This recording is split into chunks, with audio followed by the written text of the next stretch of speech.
और mostly blood pressure high होते वक्त ही फालज होता है, और अक्सर और बेशतर मरीज शुगर के मरीज भी होते हैं। नुस्खे में सिर्फ 3 चीजें हैं, सिर्फ 3 चीजें, सूरजजान शीरी, जीरा सफेद और जंजबील। तीनों बराबर वजन ले लें सफूफ करके, 500 mg से 1000 mg यानी निस्फ ग्राम से 1 ग्राम तक सुबह दोपहर शाम देना है।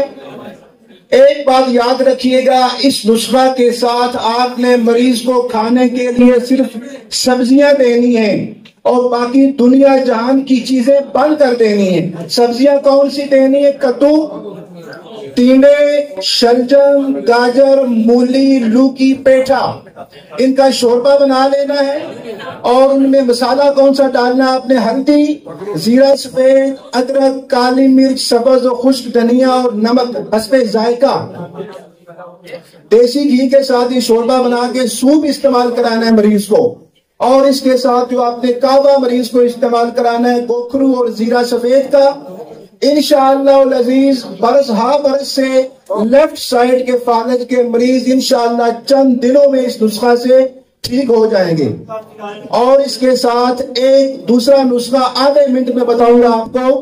ऐसे मरीज जिनको शरियानों में तंगी हो जाती है और दिल के वाल बंद हो जाते हैं, हजरात गिरामी हजारों नहीं लाखों मरीजों का पर इस्तेमाल किया गया नुस्खा मेरे उस्ताद मोहतरम हकीम अल्लामा अब्दुल हकीम साहब रहमतुल्लाह तआला अलैह और उनके तमाम शागिर्दों का मुजर्रब तरीन नुस्खा है। नुस्खा नोट कर ले, कोड़ियों के भाव मट्टी के भाव नुस्खा मिलता है।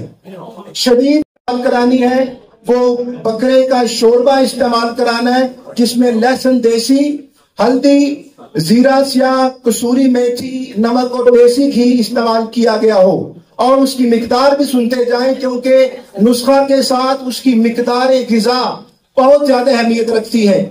उसमें आपने 1 पाव गोश्त के अंदर 2.25 किलो पानी के साथ ये नुस्खा बनाना है और उसमें खालिस देसी घी इस्तेमाल करना है। बाकी मरीज की तमाम किस्म की गिज़ा बंद कर देनी है, उसको बादाम और किशमिश आप दे सकते हैं।